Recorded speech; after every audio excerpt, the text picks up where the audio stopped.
Alright, so for this video, let's try to show an example on how to solve a quadratic equation by extracting the square root. Again, make sure that you only use this method when the bx term is missing. So in the equation, you can only see the x term and no other variables you should see in that equation. Alright, so let's look at this example.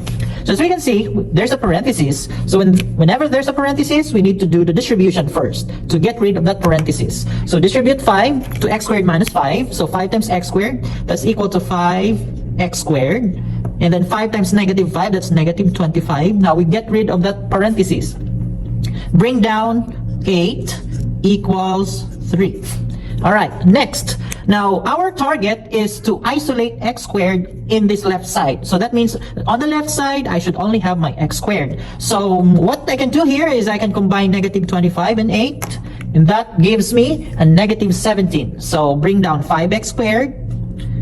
And then this 2 is negative 17. Bring down equals 3. Then, I want to get rid of this negative 17. So do plus 17 to both sides. So now we have,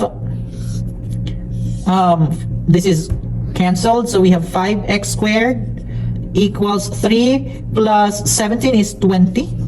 All right. And then we remove this 5 by dividing 5 to both sides. 5. So now my equation will be x squared equals 20 divided by 5 is 4. All right. After isolating x squared, the last step is to take the square root of both sides. But if you take the square root of both sides, make sure that you do plus and minus on one side, on the right side. Okay? So now, the square root of x squared is just x. It's just x. And then, equals, bring down the plus and minus. And then the square root of 4 is positive 2. So the answer is positive 2 and negative 2.